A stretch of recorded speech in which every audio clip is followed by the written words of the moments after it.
to another edition of Storytelling on Orchard Street. I'm your host, Pete Salamita. We are in the podcast studios of P&T Knitwear Bookstore, 180 Orchard Street, down the Lower East Side. It's a great bookstore, lots of cool titles to peruse through. There's events here and a great cafe. Say hello to Joseph when you're here. He's the barista in action. My guest here in the studio is Alise Versella. She's a pushcart and Best of the Net nominated author of the poetry collections When Wolves Become Birds, A Psalm for the Weary, Tender is the Body, Maenads of the 21st Century, and her recently released Inaccurate Histories. She has been published widely in journals and online and long listed for the Sappho Prize. You can find her at www.aliseversella.com. Elise, welcome to the studio. Hi, thanks for having me. You're welcome. I'm looking forward to talking to you. So we met at the Italian American Writers Association event, I guess it was last fall? Or? I think it was February. Oh, this year? Yeah. Oh, okay. No, that feels forever ago already. I know, right? It does, right? And then we connected on Instagram, and we finally got you here. Finally. Yes. So we have a lot to talk about. Can I see your book? Absolutely. And most importantly, we have this great book that I mentioned in the bio. And I've been reading poems from it. It's really fantastic. And I can't wait to find out more about it. But first, what I like to do with my guests is just get to know them. Their background, where they grew up, what their family life was like, what got them into poetry, and that kind of stuff. Yeah. So you grew up on Long Island? So I was born on Staten Island. Oh, Staten Island, okay. I grew up down the Jersey Shore. Oh, okay. It's like Jersey, like Seaside Heights. Right. Like 20 minutes out. Uh-huh. Yeah, and the Pine Barrens. Oh, the reason why I said that, well, one of your poems said something about going to the Museum of Natural History and going from Nassau to, Suffolk to Nassau to the city. So that wasn't you. No, that's a little inaccurate part of the history. Oh, okay, good. All right, so we're going to talk about the book shortly, but I just want to see what your life was like, how you became the fantastic poet that you are.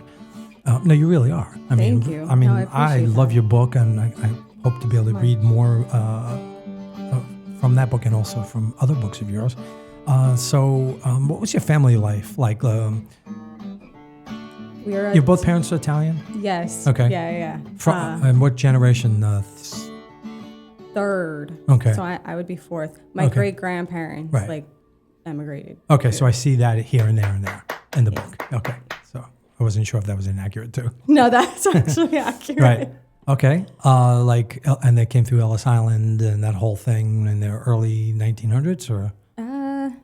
So it's a little shaky as to what year actually, because we haven't really talked about all of the history. Uh-huh. I'm just slowly learning more of it. My mom did a whole Ancestry.com. She's putting together the timeline of everything. So again, this book kind of started as trying to preserve stories that I've only been told, secondhand, right? So I'm only gathering bits and pieces of the history. Okay. But in my research, then it was we've learned more things about where they came from. Yeah. Okay. It's a lot. and what were your parents like? Were they into the arts, or is that something you like? Were they into poetry or literature, or did you grow up on yourself on that? Oh no, my mom's a huge bookworm, big reader, painter. My dad's very handy, woodworking, building stuff, making stuff. So they've, in their own way, have been very artistic. Right. So I was, very lucky to be around them. Do you have siblings? I have one younger sister. Okay. What did your parents do work-wise or other? My dad worked for the city of New York, fire safety inspector, and my mom worked on Wall Street. She announced the stock. Oh, okay. So they commuted. Yeah. No, my dad did the biggest commute. And then when we were born, my mom, didn't go back to work. She stayed home, luckily. Right. But how far from the city were you? South Beach, Staten Island. So. Oh, you said that's right. New Jersey, Staten Island, right? Okay. Yeah, no. So Once I think like age 4, my dad was finally like, "No, I'm retiring. Let's go. Right. I need to be away from here." Right. Okay. Got it. So as a kid, did you write poetry, or were you an avid reader, or like? Definitely an avid reader. I was also like a really shy kid, so there was a lot of like just bury my nose in a book. Like, are you still shy? A little bit. Yeah. I think like now that I've been in the poetry scene, it's really helped me be more outgoing, like not shy about just like meeting people and walking up to them. Sure. That's how I met my fiance, actually. Just like walked right up to him. Was he in the audience, or was he reading? He was one of the readers. Okay. Yeah. All right. We'll talk about that later too. So that's cool. You're both poets? Yes. All right. Is that good or bad? I think it's great. I think it's You push good. each other? I think so, yeah. Yeah, and then we like send each other, opportunities and such. Okay. Nice. My wife's not a poet, but she's a graphic designer and artist, and she does all my stuff. So No, the I love logos that. and all that. Yeah. No, it's great too. So when did you first realize that you could write poetry? I mean, I wrote really shitty poetry in like 6th grade, but when I entered high school my sophomore year, why was it shitty? I mean, it was like angsty and like, woe is me, whiny, like teen angsty poems. Right. But some people don't grow out of that. I see a lot of poetry in the poetry scene where it sounds a little bit whiny. Yeah. It's like, get over yourself. Because you can write about those feelings, but you can do it in a way that's not just you. That's what I do. Yes. Yeah, right. Yeah, and you do it very well. Oh, thank you. I love your poems. Oh, awesome. So in high school, you got more into it? Yes, we had a creative writing elective. It's so sad that it was an elective. It should have just been like a core subject. Right. I really feel. Because writing, you don't have to become a writer, but it's so important. It's important. Most jobs have some bit of writing involved. Yeah, and if you could do it creatively, I mean, I think that just helps. I mean, I work in a cafe, so I guess I'm not really writing. But I had a lot of jobs where you had to write. None of my jobs have been writing. But that's interesting. Well, what do you do? So currently, I'm a call center operator. Okay, yeah, no writing there. No writing there. And then before that, bank teller, medical billing. Oh, wow. Like so far removed, nothing. Yeah. No writing at all. The opposite side of the brain. Right. Well, maybe it helps the writing helps your call center experience because, a better with people and you sound better on the phone because you have this writing ability. I don't know. I'm trying to spin positive for you. I really hope that the spoken word performing aspect of that has made my voice I think better. when people call you, they hang up and go, "Man, she was lit." Like finger snaps. Yeah, I want to call her back. So does that mean you didn't go to college for literature? No, you didn't. No. What did you do? I didn't go to college at all. Oh, I just went straight into the So how the hell did you workforce. get your poetry is really deep and well written? How did that happen? I really thought you studied it. No. I mean, afterwards, probably prior to pandemic, 2017, 2018, there were writers' conferences that, now that I was making money, I could afford to go to. Okay. And then the local community college, I was like, oh, you could take just a course. Right. So I would pay for courses. Oh, so you did that? Yeah, I definitely. Okay. So you do have, you have studied. I have, yeah. Okay. I feel like you don't have to go to college per se, but if you could pick up a class or immerse yourself at a conference. Right. Yeah, there's other ways of learning and learn by reading too. Absolutely, and just listening. Because I'm completely self-taught. I never studied poetry, which sometimes I wish maybe my writing would be better. But I just write the way I think. Yeah. No, sometimes I do think about that. What if I had gone to college? I also wonder, would it have It's not too late. You look pretty young. How old are you? 34. Oh, wow. I would have guessed in the 20s.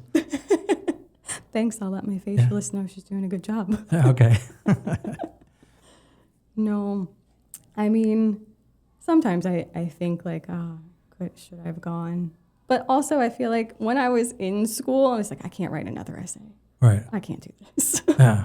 I guess it's different when somebody gives you the job to write something. Yeah.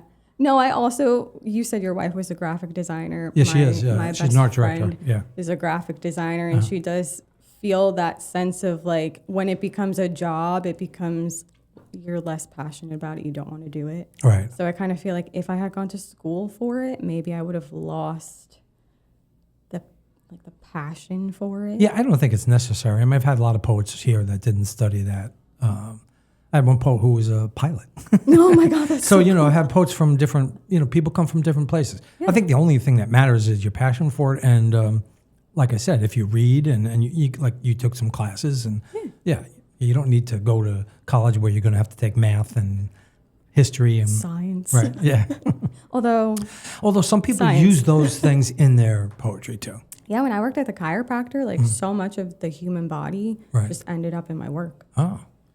Is that why there's bones a couple times in yeah, absolutely. your poetry? That and there's a lot of bones in my house. Look, where is it? I want to just highlight one thing because I just thought it was such a great couple of lines. And it had bones in it, so I liked it. She will cool your dizzy head with the palm of her hand, Strega, before breaking your crushed bones into bread. What the hell is that from?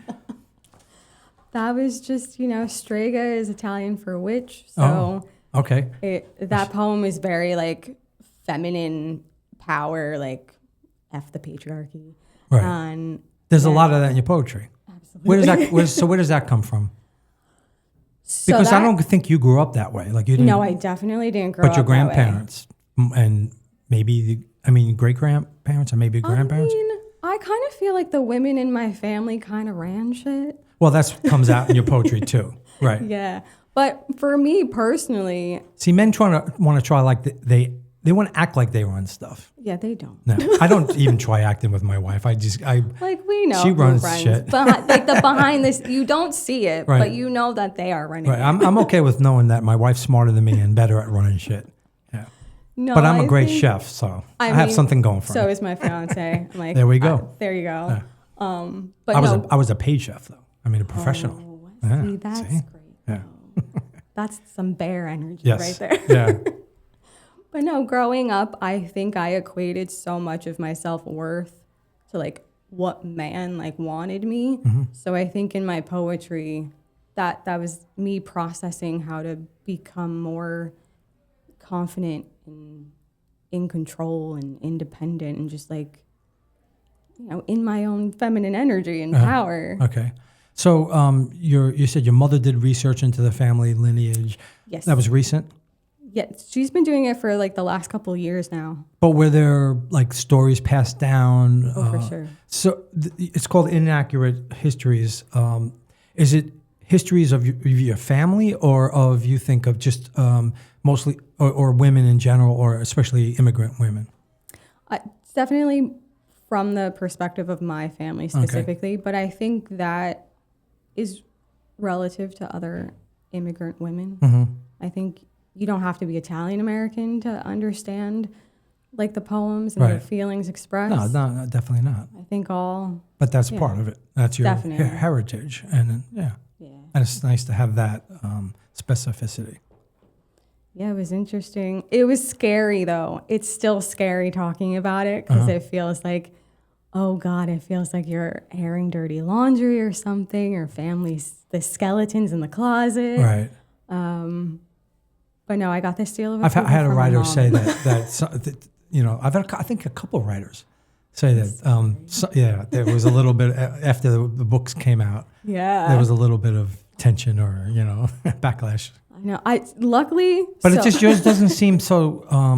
It doesn't seem like it seems like you're talking about your family, but it seems like you could be talking about any family or multiple families. I think so. And I didn't get the sense there was anything in there derogatory or it's coming from a place of love and from trying to just preserve these stories. Why don't you read something because we had a nice build up to the book and we're 15 minutes in already, so oh wow, okay. we're 25% done.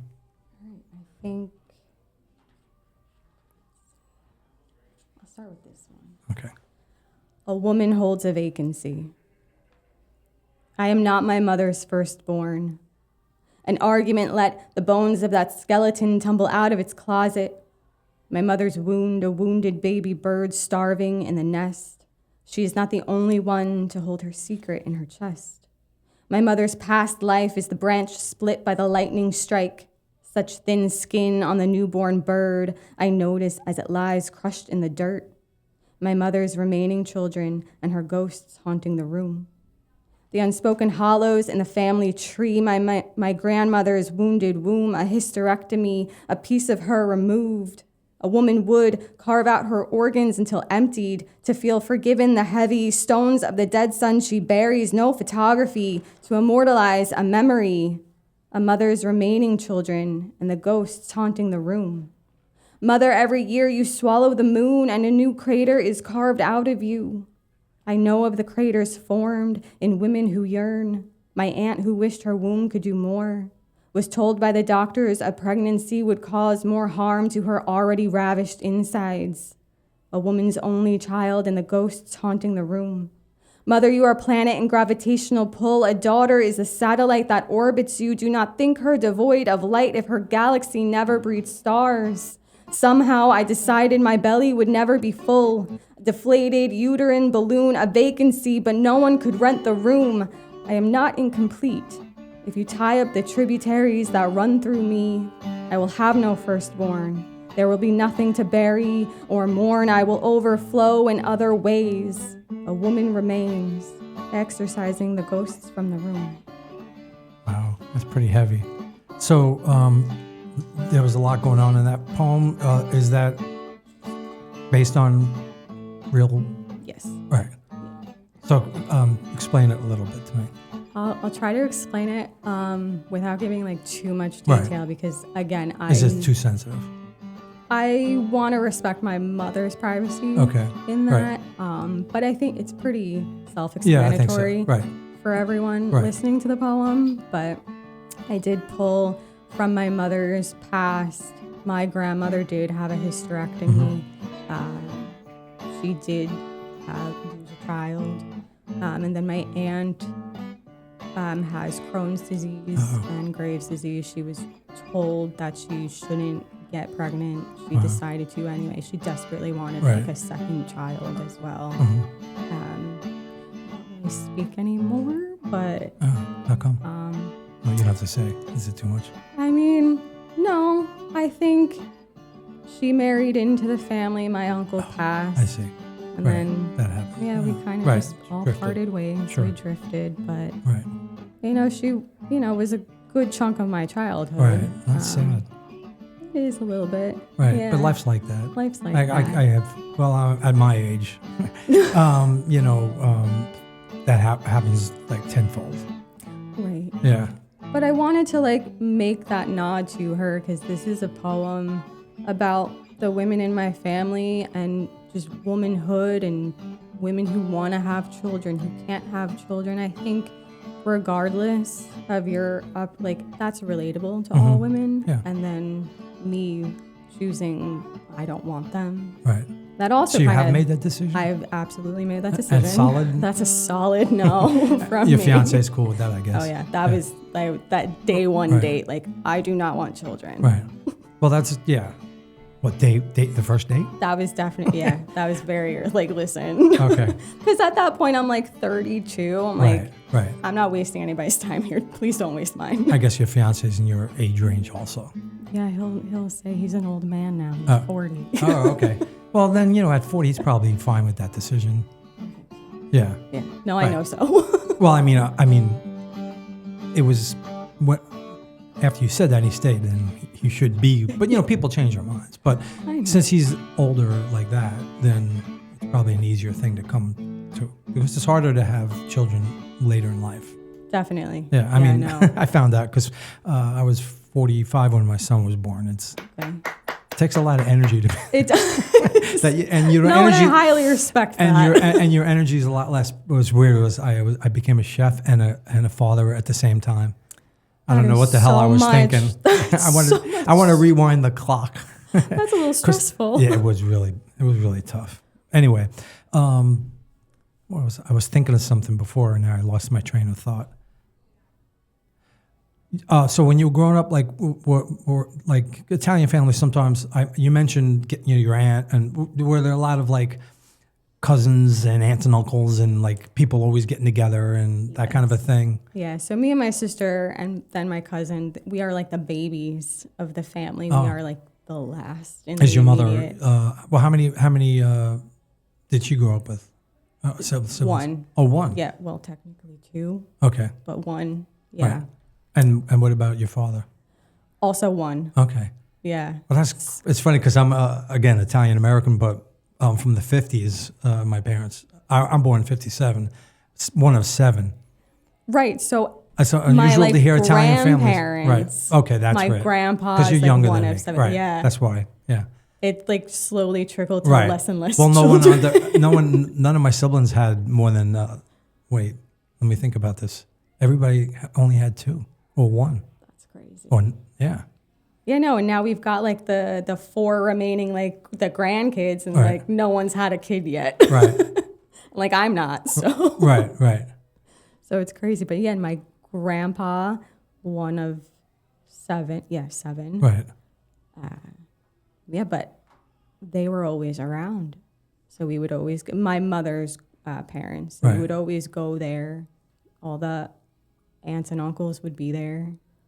Me and my sister would spend so many nights just sleeping over, and they had like card games in the kitchen Right. after we went to bed. And from what I read in one of your poems, I'm imagining that your grandparents, there was grandparents on your mother's side that you're talking about. Yes. I said maybe a bad assumption, but not from wealth. No. Yeah, right. Because most of the immigrants that came that way weren't from wealth, and Italian specifically at that point, right? I wonder if that has something to do with like the earlier, 50s.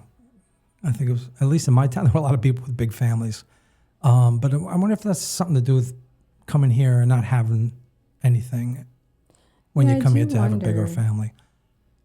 Like I know a lot of Italian Americans have larger families going back, right? But I wonder if that's true in Italy. I don't know. I don't know. I've never actually made it back to like the motherland yet. Right. You've never been to Italy? Never been to Italy. Me neither. Yeah. I do want to go, but same.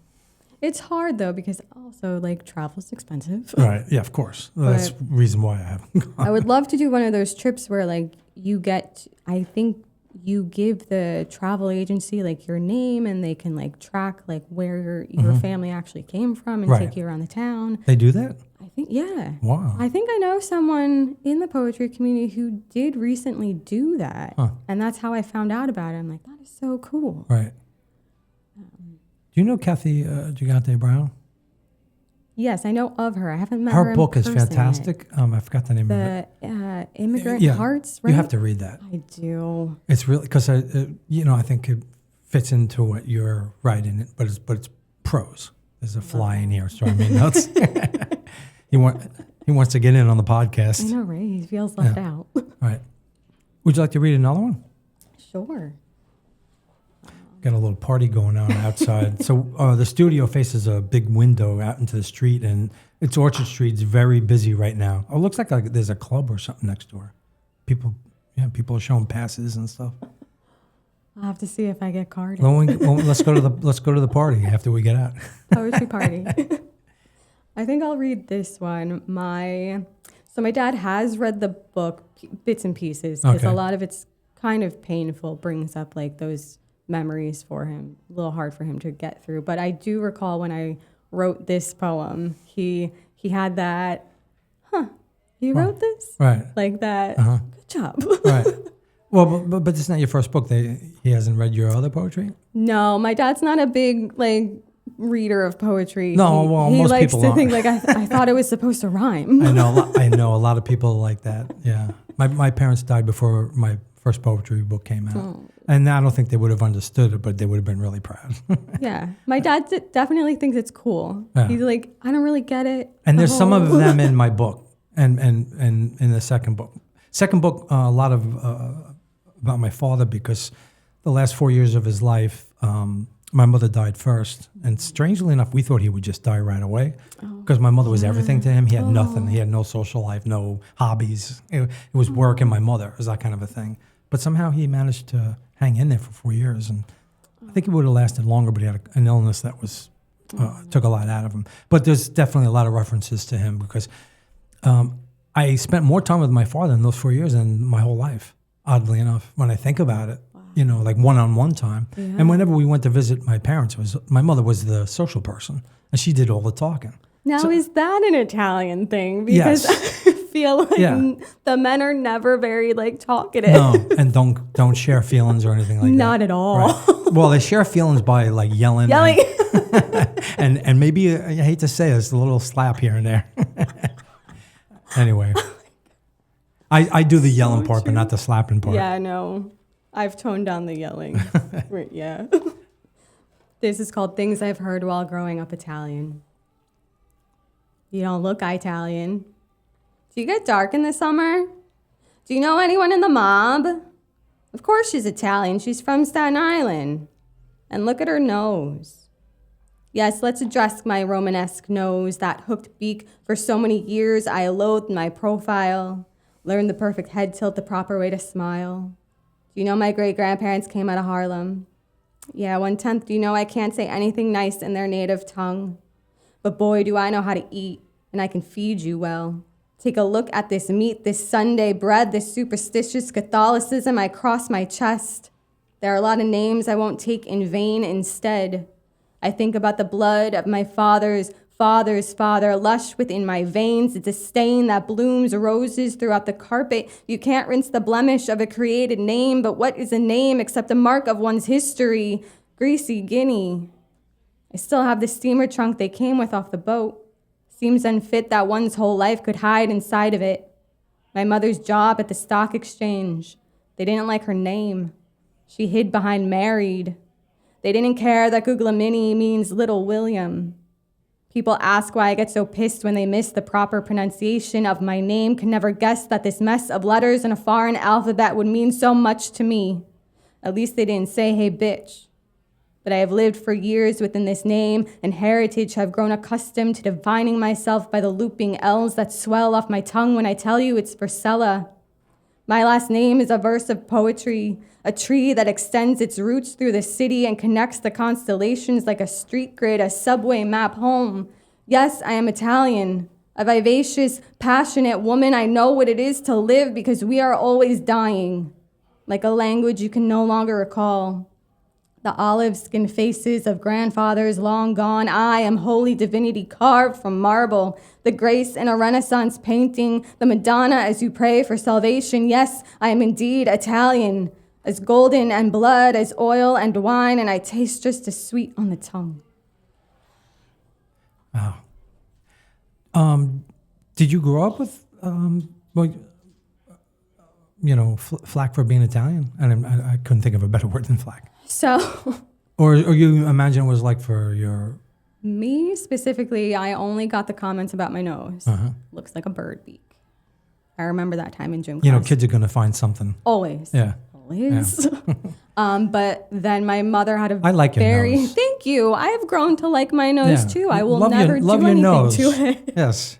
You know, there's a whole trend now, I think, on like Pinterest and TikTok of people taking photos of their profiles, and it's just like strange noses or something, because everyone had, like, I think nowadays, women especially, everyone has the same features. Right.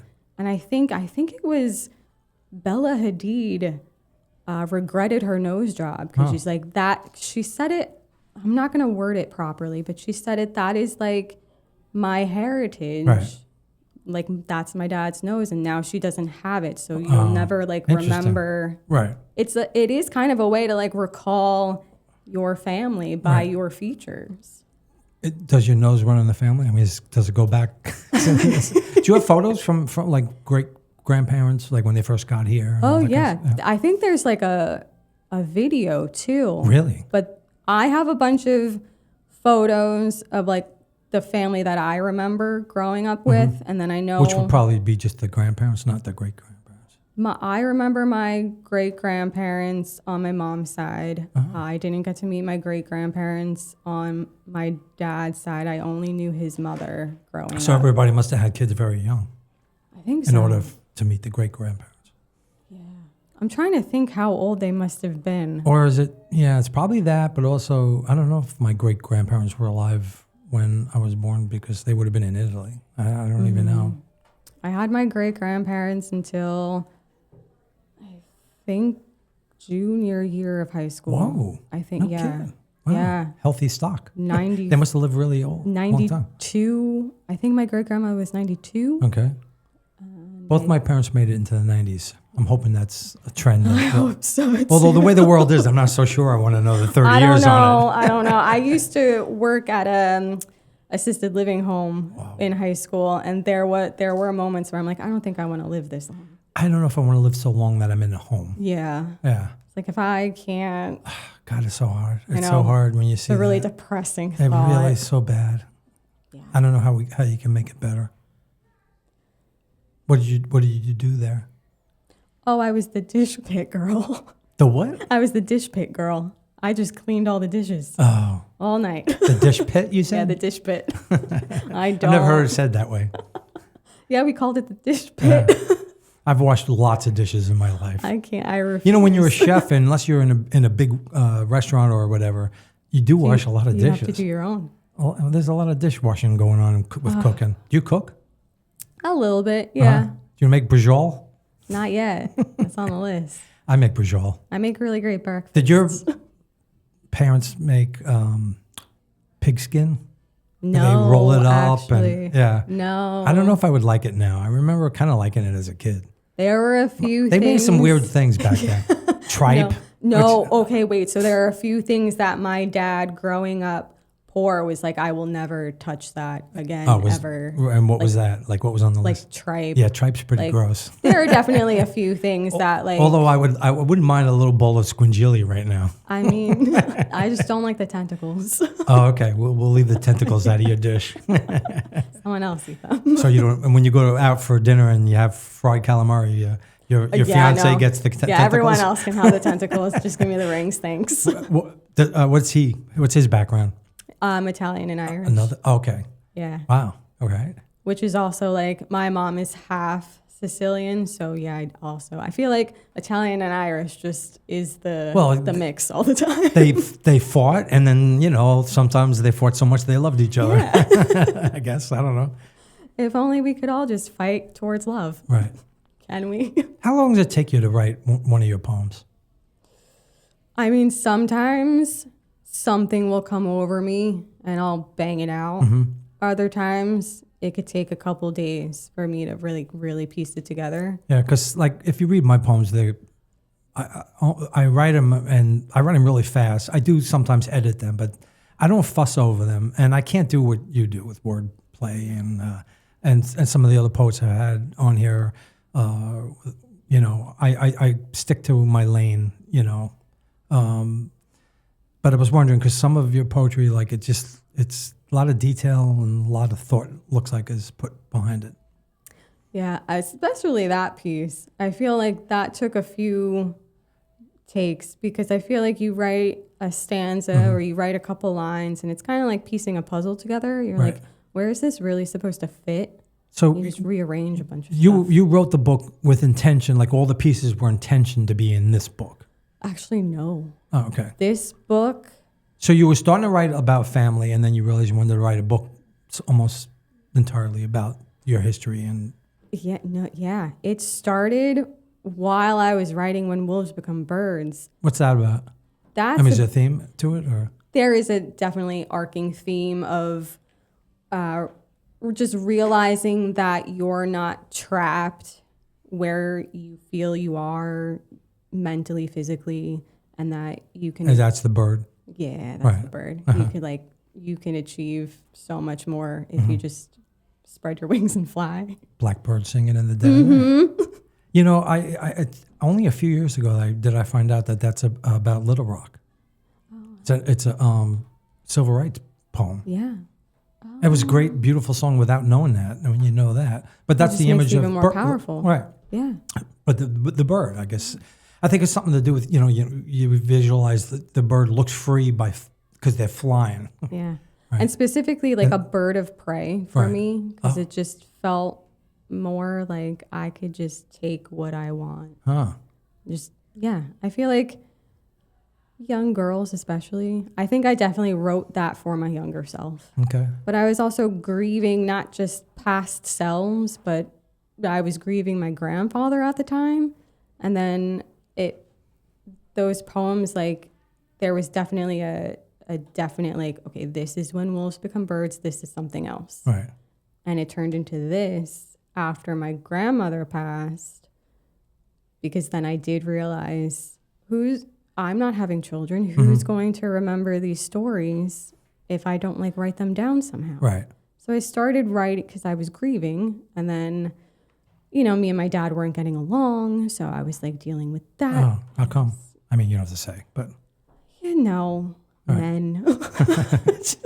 Are your parents, is your mom and dad both still alive? Still alive, still together. Okay, still together?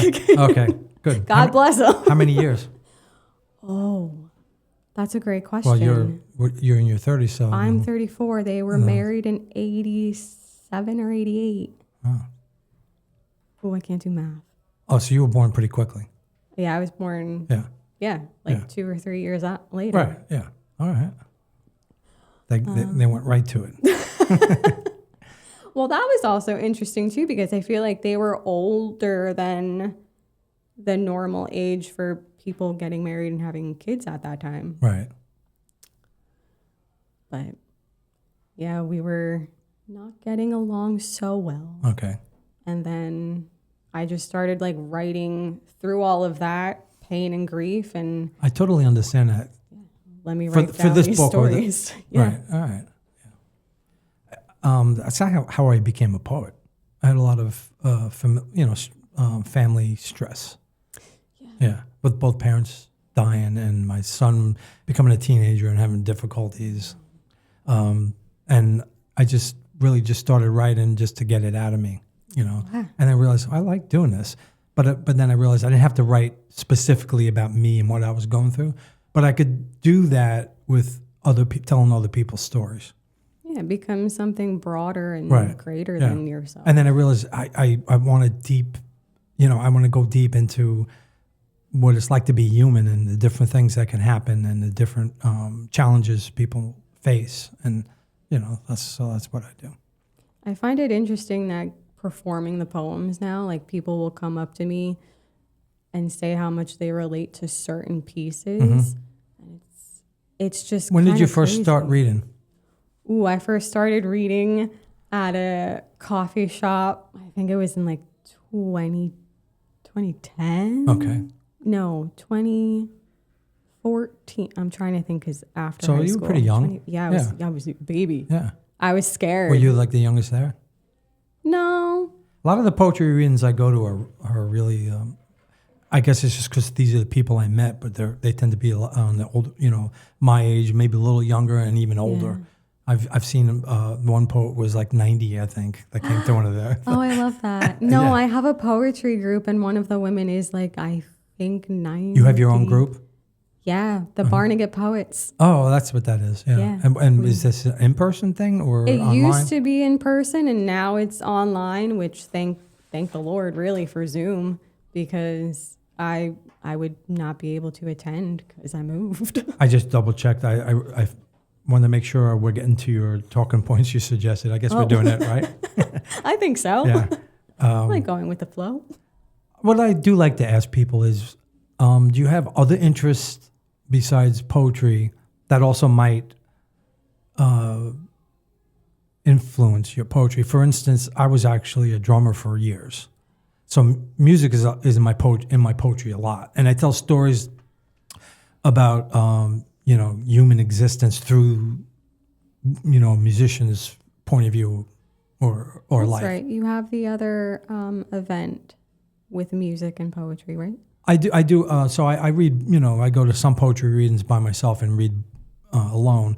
But I also work with guitarist Fredo Genziano, who did the theme song here. And then sometimes his nephew, which is really cool, joins us on guitar. Occasionally we have people sit in. We call it the Bitter Pill Collective because that comes from the title of my book. But yeah, and we were both drummers. It's kind of funny. And now he's playing guitar and I'm doing poetry. And we're both loving it so much because we're doing something we're just recently doing on stage. After all those years, he goes back even further than I do, but over 40 years for me and probably 50-ish years for him. So, over 50 for him. So it's nice to do something different. Yeah. I mean, I paint when I'm not writing. Right. And then, I think just living life. Right. Do you like get, well, I guess in this book is so specific, and I don't know about your other poems, but I'll get inspiration from all kinds of weird things, and I write my book on the phone because I like to have it there, and if I get inspired, I put it down. Yeah. So I could walk down the city street or a park, whatever, or I could hear a lyric in a song or music for sure. Yeah, or somebody else's writing, but I don't steal the poem. I'm just like it inspires me to write something. Does that happen to you? Or? Absolutely. Yeah. Especially when you're just walking around like New York City. There's so much to look at and be inspired by, right? Just like driving, thank God the speed limit's 25 because I'm just looking back and forth. Oh, I know. Yeah. And then I'm like, oh, that was my turn. Yeah. Yeah, it's hard not to get distracted being around here. It's very hard. And then if you're driving, like if I take the FDR like all the way down towards like Battery Park area and I'm just looking at the bridges. Oh, yeah. I guess where you live, you have to have a car. You have to. I don't know if you want to say where you live. Oh, City Island. Okay, yeah. Yeah, in the Bronx. Right. I am you a do Brooklyn need a guy. car. Yeah. What's that like? I've never been fun. there. Yeah. Oh, you have to go. Yeah. We got to get you some lobster. Yeah, all right. Yeah, seafood. You know what? This is going to sound funny. Well, my wife's vegetarian. I was vegetarian with her, got influenced by her for 18 years. And then I became a chef and a father, and I decided I would be flexible about it. And then I didn't want to force my son to grow up a vegetarian. I feel like that's unfair.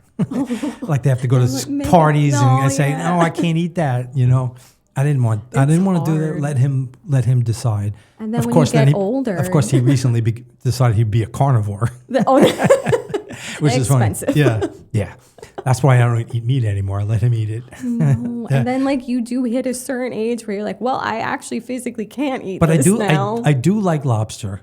But then I was thinking, lobster's I don't know. They're like old creatures and sentient kind of. So I don't know. Listen, I'm thinking I don't want to eat lobster. Okay. Right, yeah. Yeah, I don't have the same feeling for calamari, squid. It's like, don't tell me. Right. And then I was doing the same thing about octopus. I know we're getting off the subject. No. But they're like really smart beings. Some people think they're going to, when we're gone, when the human race is gone, it'll be the octopus. Absolutely. Anyway. And then other people think they're aliens, but I don't want to spend the whole. But then I was like, oh, maybe I shouldn't eat octopus. But then I heard they only live 3 years. So what the hell? They only live 3 years? Yeah, I was shocked. I feel a little bit better about eating. Yeah, I know. I'm going to go have octopus now. Sorry, I'm Italian. I went to this pizzeria once, and they made this unbelievable octopus because they braised it first, right, for a long time. And then they cooked it in the brick oven. Nice. It was unbelievable. Wow. Anyway, how about you read another poem? Okay. Have I missed any subjects that you feel it was necessary for the listeners to get to know you? I don't think so. Do you have any featured readings coming up? Do I have? Yes, I do. What month are we in? We're it's been August 2nd. Whirlwind. Well, this won't be available until maybe a week from now. Okay. So it would be August, next weekend probably, August 9th. I think the next feature coming up then for me would be October. Oh. October in Red Bank. River Read series at the Red Bank, New Jersey, I guess. Yeah, the Red Bank Public Library. I don't know if there's any other Red Banks, yeah. How far is that from here? Well, give or take traffic, it should only be 45 minutes. Oh, okay, it's pretty close. And out right. And what's Red Bank like? Red Bank's nice. Yeah. Yeah. I've never been there. It's a cute little... Is it an old town? I don't know how old it is, actually. It's pretty much like a Like a little seaport, I guess. I don't know if it's rude that I'm drinking this on the show. No. But it's really delicious. It's a iced chai. Caffeine. Oh, iced It's really chai. good. Okay, nice. Yeah. I like a matcha. I Me also too. like a dirty chai. You know, I never Espresso have. in I it. work in a cafe. I could have whatever I want. I've never had a dirty chai. You should definitely try it. I don't like the idea of a dirty matcha. That seems wrong. No, that seems wrong. No. That seems like the espresso's going to beat the excessive. crap out of the a matcha. That doesn't need to happen. Because like the chai can stand up to the espresso, but the matcha, I don't know. What are you going to read next? Maybe we'll read the title poem. Well, that makes sense. Yeah, you should do that. Read the title poem. I think so. This is Inaccurate Histories. Maybe my great-grandparents didn't take a steamer trunk and head to Ellis Island to eat pasta with cockroaches in a 4-story walk-up in Harlem with no air conditioning. Maybe the only heaviness my great-grandmother had to carry from the bus up the flights of stairs were her rubies and emeralds and diamonds and pearls and not the groceries. Maybe my great-grandpa had a happy family, with a mother and father, and he knew his real last name wasn't dropped off on the doorstep of some family friend, never to speak of that family again. Maybe he didn't run booze and cheat at cards or eat rats while in prison fighting another man's war. Maybe this is all a farce, and I wasn't born in the middle of a swamp with mafia at the corner of the streets with a little white house and Ambrose's candy store. Maybe I was born into more. There were no bodies buried under the boardwalk boards. The beach was clean. The sand was white. Nobody contracted AIDS and died. I didn't grow up. I made this all up. There is no family straining against the nooses of their history. There is nothing leaking from the roof. There is nothing breaking. Wow. I read that one. That's really good. So how much of that is, true or just... 100%. The rat part too? Eating the rats? Yeah. Oh my God. Yeah, that is literally every story that I was ever told at the kitchen table. That was, no, you're talking about your great-grandfather. Yes. So on my dad's side, my great-grandfather. On your dad's side. He was in World War One? I think it was one. Wait, great? Well, I don't know.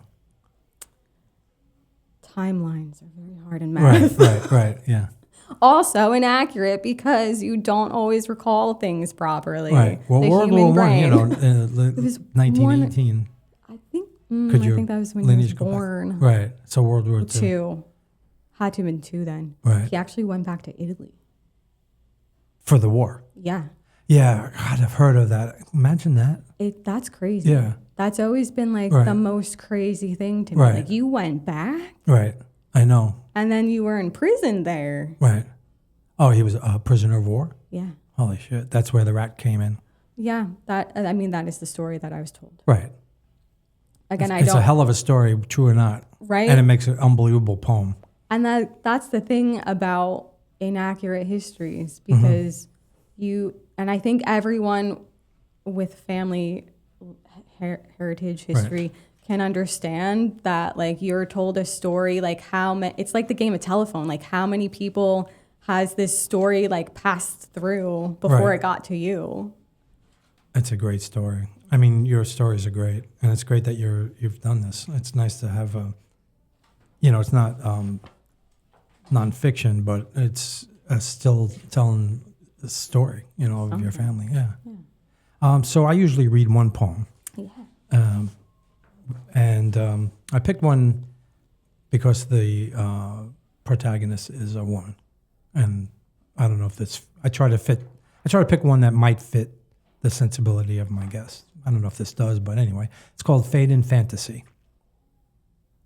She was once queen of the ball, debutante in her own mind, traveled the world with jet-set first class, dressed in their finest. Just a fantasy never fulfilled, life was so kind. She had trouble just being herself, so she dreamed up a new life, where she'd be glamorous and well-mannered, could speak many languages, paparazzi would follow her as she graced the nightlife. Men would quarrel to win her sensual side, her passion would be fully realized. The shell would crack and her true self would take flight out of this place of poverty where self-doubt loomed in shadows and no one seemed to matter. The grime of the city caked on windows, distorting her view of the world outside. Peel and paint a form of art, and creaking floorboards a soundtrack. The wail of crying children hoping that God will find them, the feeling that there is no way out, and the benefit of fantasy is fading fast. Damn. That's great. Thanks. You know what's weird is I don't know where like some of my poems, I don't know where they came from. Do you understand that at all? Yeah. Yeah. No, absolutely. And then when you set out to write one thing and it becomes something completely different. Right. It's like, I can name a bunch of my poems where I just liked a line and I made a poem around that one line. Yeah. Like one night I was, I think I've said this on the show, I repeat, but then again, I don't know if who's listening to this show will listen to the other ones.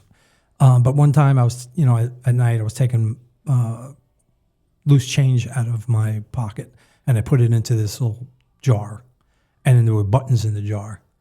So I wrote a line like memories, something like memories fade like buttons in a coin jar, or memories are jarred like buttons in and then I wrote a poem all about that, centered around that. So sometimes just one line will do it. One line, yeah. Yeah. No, I completely agree. Yeah.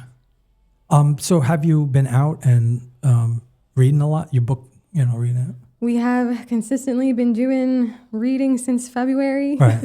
That's when it came out? Yeah. Okay. Yeah, technically it came out January 27th. Uh-huh. Yeah. I think there was a full moon. You must have featured at Italian American Writers Association. So that'll be happening in November. Oh, okay. Oh, yes, November. Yeah, you have to. Geez, if this isn't the perfect book for that. That was actually fantastic because I think the night I saw you and Carla perform, right. I met Kathy in person, and very soon after she emailed me and asked, right. what dates do you have available? Right. Carla was fantastic, and I really like it there. Her. My schedule changed at work, and I get up 4:30 on Thursday and Friday, and it's so hard, So hard. Yeah, to be energetic enough to leave the house at 5:30 at night, and then know I have to get up the next day. So I haven't been back, and I really want to go. You go often? I've been trying to. Right. This summer kind of erupted in events. So it's right. okay, when Thursday rolls around, it's like, The one in September, I think it's the 10th or whatever the second Thursday is of September, is Peter Maurer. Yes. And I plan on going. Yeah, he did my variety show. Actually, my wife videotaped it, did a great job with the videotape. So it's on YouTube, Spotify. No, just YouTube. He's fantastic. He's got a great book about New York City in the 70s and 80s, in particular Times Square and and the East Village, and it's really very different time. It's very vivid and intense. Great. And Jane LaCroix, do you know her? I don't. She's like a whirlwind so in every way. She's like this, walking, artistic thing. I love it. She does it in so many ways, and just even talking, she's something. So it's going to be a really good one. I'm going to force myself to go to that one. Yeah. No. I feel like once the summer's over, things will calm down and I can get back to going. Well, that's the weather is a factor too, because if it's 95, I'm not going back out. Yeah, and that's if it's 20 degrees, I'm not going back out. I need the in between. The in between that we never get anymore. I know, we really, really don't. So we're getting towards the end of the show. You have one more you want to read before we close out?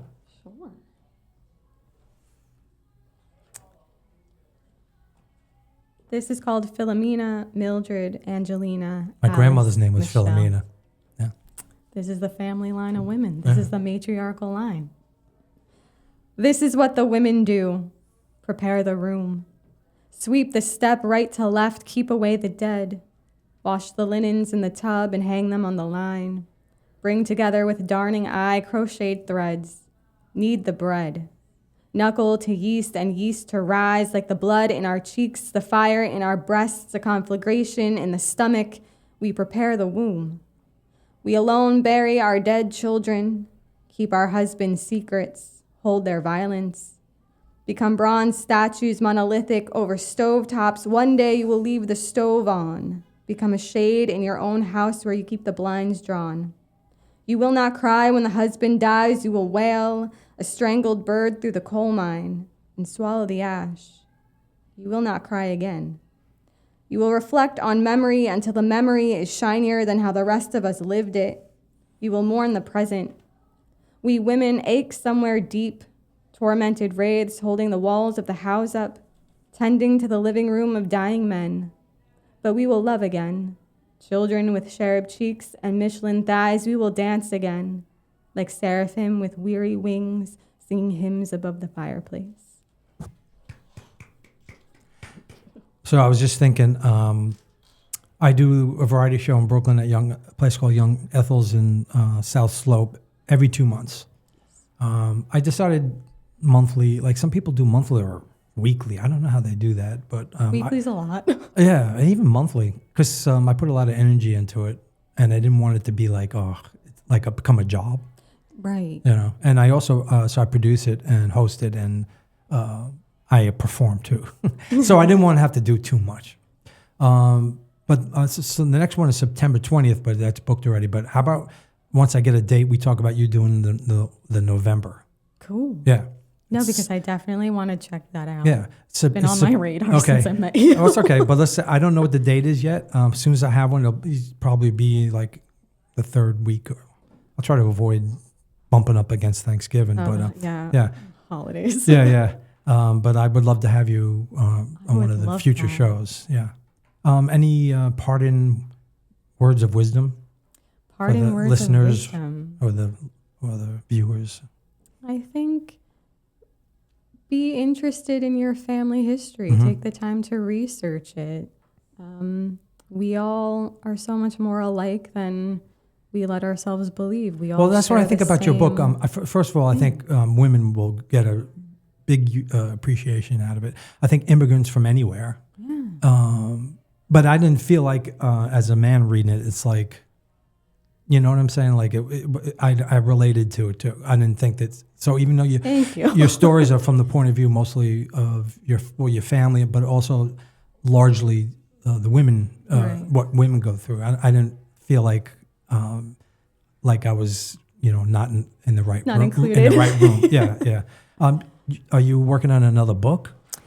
I think so. It is a continuation of Inaccurate History. Yeah, why not? You got a good thing going there. I think so. You got more stories to tell. Definitely. Right. The more we learn, the more we've got to write it down. Just preserving family stories. Yeah. Okay. So, what else? We have a minute. We can. What do we do at the last minute? How do we go out on let's do a cliffhanger?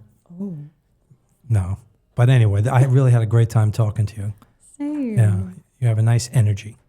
So do you. Yeah. I like. What's your fiance's poetry like? I mean, what's his name? Give him a plug. Oh yeah, TJ McGowan, the Everyday Bite on Instagram and all social medias. He also has a little band. It's like a little one. Well, it's him and Denny Fishel. Subtle Bodies. Right. Yeah. So little being two people. Right. Little but epic. And what's that band like?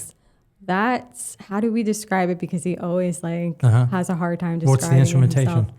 It's like a heavy guitar and like TJ spoken word. Oh. They just released. Oh, cool. Latest album. When you say a band, it's a spoken word and he does the spoken word and he has a musician playing with him. Yeah. Kind of like what I'm doing, but sounds like a little more.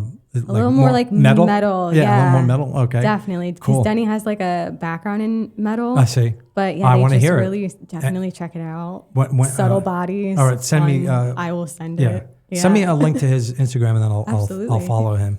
All right. Yeah. We did it. That was a great way to finish up the minute. Plug the fiance. You got to do it. Got to keep him happy. Because I'm sure he does that for you. Absolutely. You've been listening to Storytelling on Orchard Street. I'm your host, Pete Salamita, in the podcast studios of P&T Knitwear Bookstore. There's the logo. I had a great time chatting with my talented writer guest, poet guest, Alise Versella. Please check out her book. Oh, how do people get the book? Where do they find it? You can find it on bookshop.org. Support a local bookstore. You can Barnes & Noble. Okay. You can message me on Instagram for a signed copy. You should see if you can get it here. That'd be great. Yeah.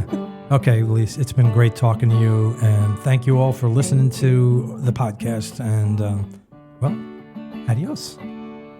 Ciao.